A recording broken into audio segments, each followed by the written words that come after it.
Are you panicking right now as Bitcoin is crashing? Well, being emotional is the worst possible thing you can do for your portfolio, and the reason you're so emotional is because you simply haven't prepared. You haven't done your research into how Bitcoin moves in price, meaning you don't have a strategy to tell the difference between a healthy normal correction in a bull market and the pico top of a bull market where you should actually sell. And not having a strat for that is deadly for your portfolio, as you'll just end up FOMOing into tops and panic selling bottoms. Now, lucky for you, as someone who spent years in crypto, I've actually developed my own strat for figuring all of this out, which allows me to stay calm in scary dips and will hopefully allow me to sell near the top of this bull market. I'm going to share it with you right now. This video is not financial advice, read disclaimers on the screen. So the first thing we need to understand is that crashes are completely normal even in a bull market. And to be honest, the crash that we just had right now, which no doubt probably scared a few of you watching this, is actually very, very small. Crashes in bull markets without even breaking the bullish trend can get a lot worse. Let's take a look at some mid-bull market crashes in crypto's last bull run. So firstly, we have this major one right here, and this one was pretty scary at the time. Bitcoin went down just about 31% from the all-time high to the all-time low. So already that is way bigger than the crash that we're currently seeing right here. If we do actually measure this crash Bitcoin just had in the last couple of days, we are only down a maximum of just about 11%. So yes, it does seem scary. Altcoins did get hit, but things could get still 3 times worse from here, and it would still be considered a fairly normal Bitcoin crash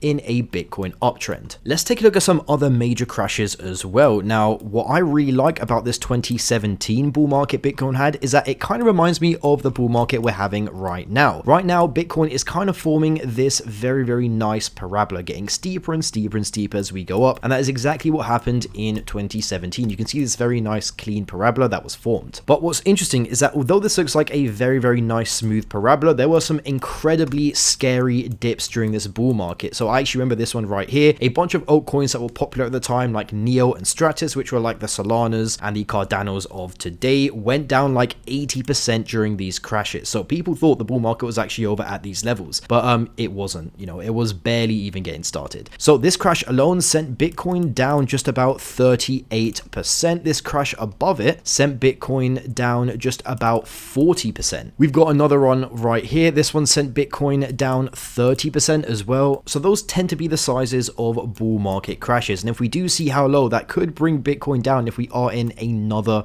let's say 30% crash, that would actually bring Bitcoin down to just about 51,000 US dollars, which is very, very scary if you're not mentally prepared. And that is the main point you should take away from this. You should be mentally prepared for such crashes that could also completely devour altcoins, but may also not be the top of the market. Bitcoin could do something crazy like this and then just continue right up. I mean, if we do zoom out once again, a crash like that wouldn't be too significant. It wouldn't really break the upwards trend, and Bitcoin could still keep going. Now, I'm not saying Bitcoin is 100% going to crash 30% or so. My main point I'm trying to make here is that we can't predict what Bitcoin will do. We can't predict how deep these crashes will be or when those crashes will come. So the best thing we can do is just mentally prepare ourselves. And if we do ever get a 30% crash, but the bull market is not finished, you have a higher chance now of staying calm, realizing, hang on, Bitcoin has done this multiple times, and then bounced right back into a bull market. Okay, so we know to remain calm. We know to expect massive 30% crashes in a bull market. What now? Let's say a 30% crash does actually happen. What can I do to take advantage of it? I think it's very important that you have a list of altcoins that you do like and that you keep track of that you can buy on one of these massive dips. So for example, Pepe is a coin I really like at the moment, but I don't actually hold any of, but I would like to hold some. I think Pepe could potentially be this cycle's Doge coin, another one of those coins out there that does represent a very, very popular meme. But if I do take a look at this chart right here, it is absolutely insane. In the past few weeks, it has pulled a 10x, and me personally, I don't want to buy this all-time high right here. So if I have a list of some of these coins I do really want some exposure to, and a major crash does happen, hey, that could be a very, very good buying opportunity for me, and I could be able to get my Pepe or whatever altcoin I'm currently looking at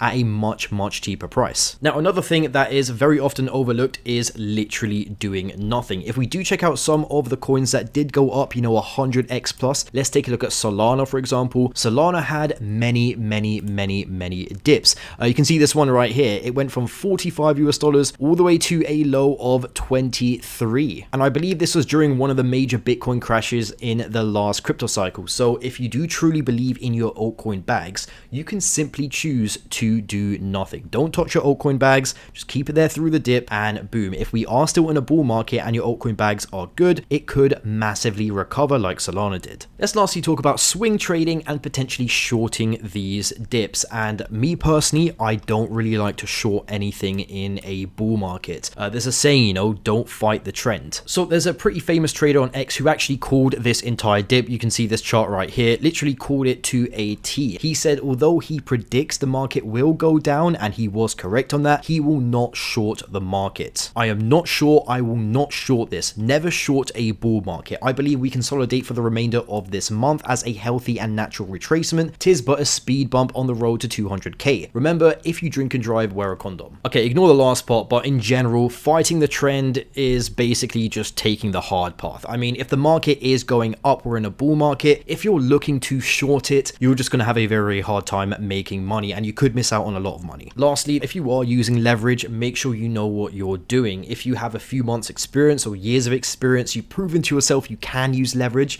then, you know, by all means, go ahead, do your trading strategies. But if you're new to this game, just ignore it. Do not touch leverage. Okay, only touch it if you know what you're doing. But if you are a trader, you should be using the best cryptocurrency exchanges to trade on, the ones with the most features, backed by some, you know, pretty well established people in the crypto space. Once again, check out my description down below, and you can also get massive bonuses. You know, BingX gives you 135,000 max bonus. Bybit, you can get 30,000 US dollars. I mean, this is 6 figures right here that you can use to trade. Okay, lastly, and this is probably the most important part of this video. So how exactly do I distinguish from just a normal midway healthy bull market correction and the actual bull market top? I'll start this off by saying, if you're just looking at a plain chart like this, you literally can't. It's impossible to tell the difference between this right here and this right here if you are in the moment as it is all happening. I remember in 2017 when a bunch of people were calling market tops at basically all of these local tops right here, only for Bitcoin to then blast past them after the dip had passed. Well, if you can't really use chart patterns to predict the top and just the way the chart looks, what else can you use? Well, there are some key indicators that I constantly look for, and one of these is the MVRVZ score. All you need to know about this indicator is that for the last few bull markets, it has called the top whenever this orange line went into the red box territory. So above an MVRVZ score of just about 7. Now, when this reaches about 6 is when I'll start offloading a bunch of my bags. I'm personally not too worried about any dips we get here, even if we do go down, you know, 30%, because the MVRV score is pretty low still. Another pretty useful indicator is the Powell multiple. Once again, whenever this thing breaks out into this red box right here, the orange line, we do tend to get some sort of market top. This has happened multiple times in the past as well. Another indicator is the Pi cycle top indicator that has also called basically every single market top. So whenever this thing flashes, I'm thinking that could be a top. Now, we're still nowhere near to this top signal actually becoming a reality. Basically, the yellow line has to touch the green line for there to be a signal. But yeah, those are some of my top indicators that I use. And if a bunch of these start flashing simultaneously, calling for a top, then that is when I will start getting worried about dips.